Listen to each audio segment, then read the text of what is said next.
So, with the new players coming to Dead by Daylight every day, I thought it'd be a great idea to start a new series consisting of tips on how to counter every single killer in Dead by Daylight. This is episode 1, The Trapper.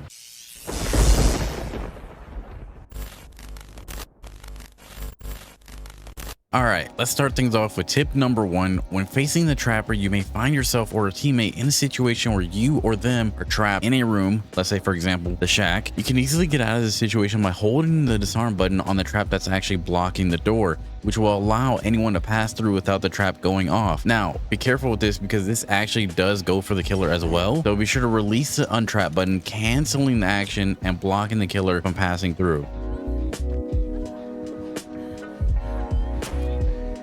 While on the topic of blocking the Trapper with his own traps, we come to tip 2, which is that the Trapper cannot walk through any of his traps unless he is using this add-on. This add-on allows for the Trapper to walk through any of his traps freely, so be careful and try your best to identify this early on.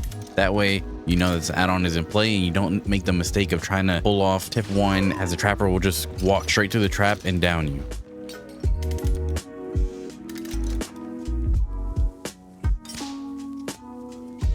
Moving on to tip number 3, a popular add-on used by the Trapper is the Bloody Coil add-on. When used, this add-on injures any survivor that disarms the trap.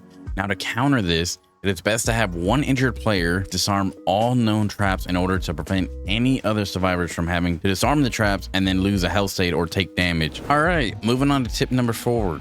Let's talk about noticing a trap's placement. Now, when talking about a trap's placement, it's really worth noting that as a survivor, you know that you are significantly smaller than the killer, which in a lot of cases allows you to get past certain areas or certain traps that the Trapper himself cannot, because his hitbox, of course, is significantly bigger. So while looping, try your best to identify the orientation of the trap so that way you can make a quick second decision to run around the trap, which will inevitably save your life and make the killer think he has you trapped and cornered, and will a lot of times swing into their own traps, giving you a lot of time to make distance. Here's an example of how this would actually look in a chase.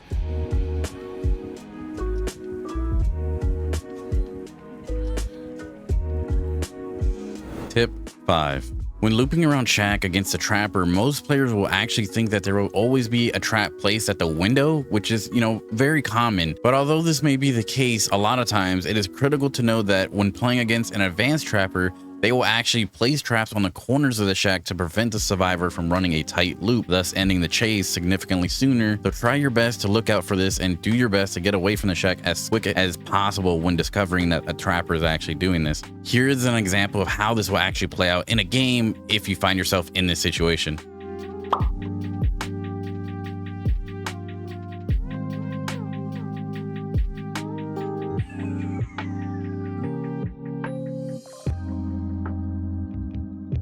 While we're talking about looping around the shack, we can actually get to tip number 6. Many trappers will make the mistake of trapping the door with a pallet beside it. Now, a lot of times this actually works in the survivor's favor, as they can actually drop the pallet over the trap and vault over safely, while the killer has to actually take the time to not only break the pallet, but will also have to disarm the trap that he put in the doorway in the first place, thus allowing you to make so much distance and honestly a lot of times an easy getaway.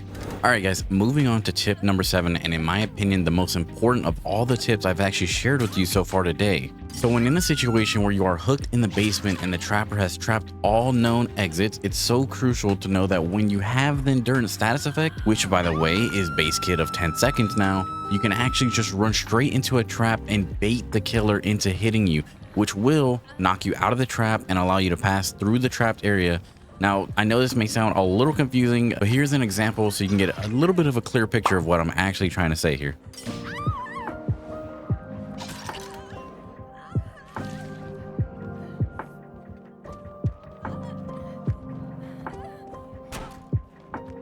Alright, now let's get on to tip number 8. Now, not all trappers do this, it's mainly advanced ones, but I find that is still great information to have. But when getting chased by the Trapper, they usually tend to bait you into throwing a pallet early by making you think they will actually swing early. Now, what they will do in reality is go for a fake plant of their trap to stop their character dead in their tracks, thus allowing them from avoiding the pallet slam and get you to drop a crucial pallet early. If the Trapper baits you into dropping the pallet, it could result in a significantly shorter chase than your team needs, So do be sure to look out for this, or at least keep it in the back of your mind when in chase with a trapper. All right, we've made it to tip number 9. Now this is actually very common knowledge, but I still wanted to share it anyway because I thought it might bring you guys some value. And that is that it is always quicker to actually free your teammate from a trap rather than let them struggle to get out of the trap themselves. Because whereas you would only need 1 attempt to free them, it could actually take them up to 5 attempts to get free. So if you see a teammate step on a random trap, please save them. Save your time, save your team more valuable healing time or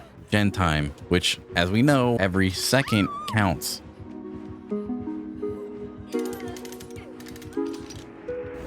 All right, guys. This is the final tip, tip number 10. Honestly, I feel like everyone should know this by now, but I still see it till this day. And that is people disarming traps on their way down into the basement when trying to get a save. Please don't do this. It's actually best to just walk around the traps rather than just disarm them on the way down, because the trapper does get notified every time someone disarms one of his traps. So although you think you may be saving your teammate from stepping on a random trap running up the stairs, you'll actually just be telling the killer that you were going down there in the first place, giving you and your teammate less time to even make it out of the basement safely before the trapper arrives. And with that being said, guys, that is 10 tips to help you counter the trapper. If you made it this far, let me know down in the comments if you learned at least one new thing. I hope you guys enjoyed this video, and with that being said, thank you for watching. It really means a lot. I love you guys, and I'll see you guys in the next video. Goodbye.